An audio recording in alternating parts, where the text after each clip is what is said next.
Hi, this is Phoebe. So I'm going to show you how I make my own sourdough starter. So let's begin with different sizes of the can or the different sizes of the jar, you call it. I always start with a very small jar. This is very small, as you can see. That one is almost double the size of this. And that one will be either double the size of this or triple the size of this. So we start with this. Why do we do a sourdough starter with a small jar? So when you start with a small jar, and then it is, first of all, you don't need to use too many flour or too much flour to make the starter. So when you start with a small jar, you won't end up with a lot of starter. You will start with it, and then it's so easy to actually get it ferment. So once you get this going, then you migrate them to the bigger jar. So why do you need to migrate them to a bigger jar? Or can I keep this, keep the sourdough in this jar? Of course, you can always keep this starter in a small jar. This one is more for me actually, trying to build the strength of my sourdough starter. For example, this is all-purpose flour starter. It is very hard to get this flour ferment. I make this starter completely different way than I make this starter. So this jar is big enough. I have enough air for the whole starter to grow. I could actually see how much it grows and to determine how much water and how much flour I'm going to use to feed the starter when I seed it in this jar. So how about this jar? So this jar is almost triple the size or double the size of this one. So this is a jar that I know my starter is stable, and then I would like to make it into, use it to make it into sponge. And then after using this, it became a sponge, then I can use the sponge to make the bread. So it's just a volume 6. Sometimes, it's clean, it's easy to maintain. I use a little bit of current starter. I can put a lot more flour into it to build the sponge. So that's why it's become this jar, because recently I just baked with this sourdough starter. So now we finish about all these different jar. So let's begin to make sourdough starter. You need a clean jar, a teaspoon. I use filtered water at room temperature, and organic whole grain spelt flour. I add 2 teaspoonfuls of organic whole grain spelt flour into the jar.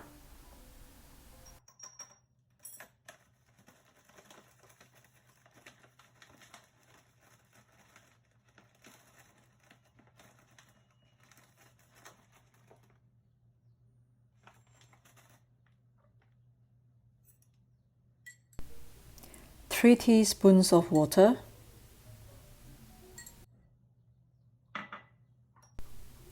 Mix them really well.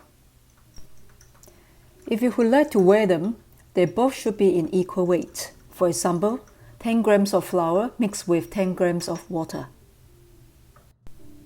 The consistency is still a little thick. Let me add a teaspoon of water.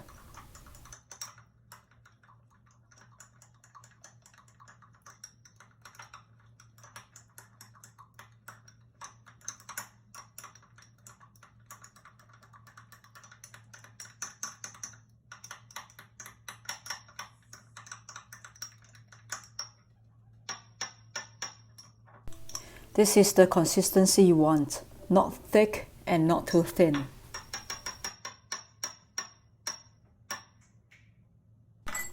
Close the lid lightly and put it in the warmest place in your kitchen for 24 hours.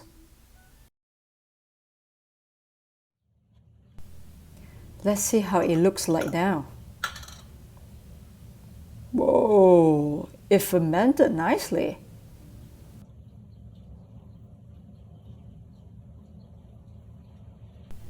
I hope my camera can capture it.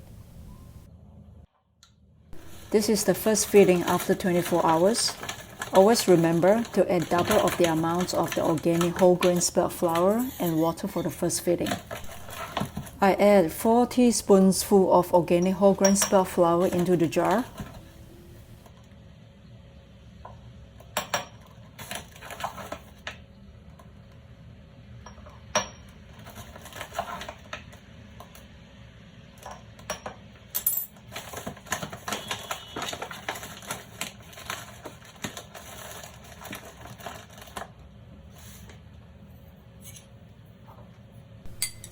7 teaspoons of water,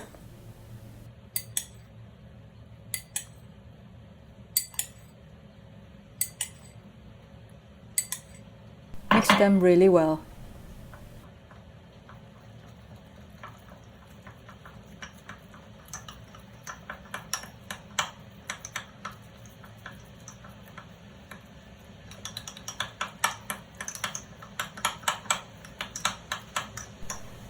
The consistency is still too thick, need to add more water.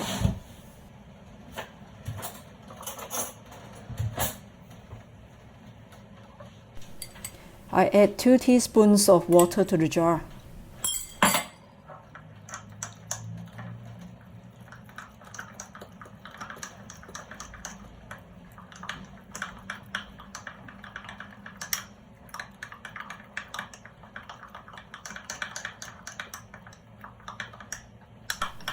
Now the consistency is right, just slightly thicker than day one.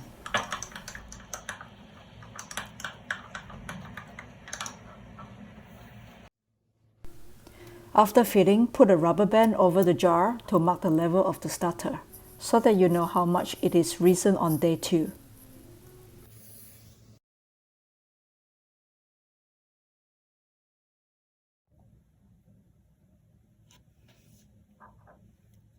Let's look at the bubbles.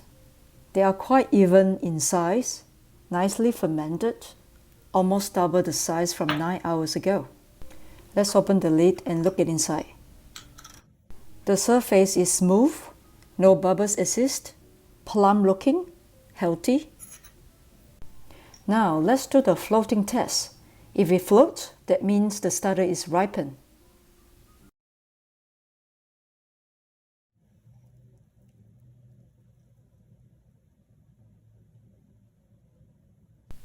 Yay! It floats! Okay, let's look at it close up.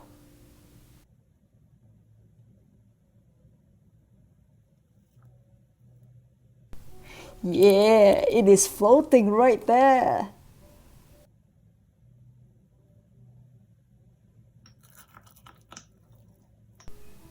Floaty, floaty. This is how it looks like after discard half of the starter away. You always need to discard half of it away for every feeding from now.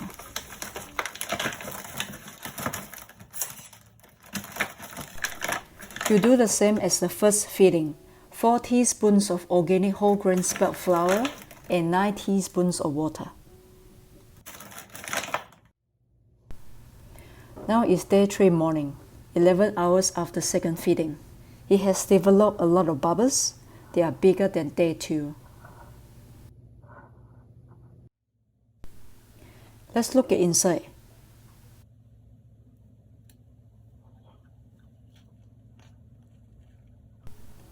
Whoa, it is already look like a dough fermented nicely and time to bake.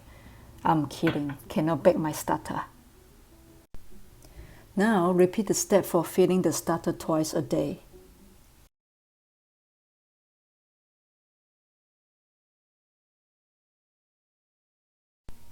Let's see how it looks like on day 3 evening.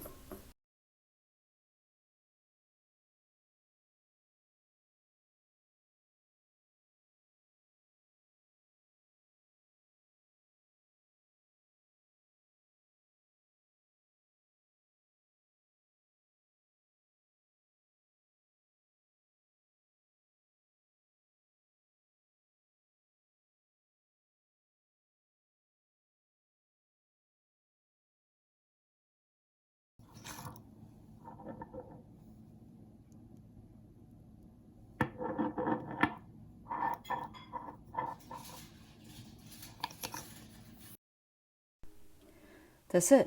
You only need 2 ingredients to make a powerful sourdough starter from scratch. Oh, 2 more ingredients to add. Patience and big smile.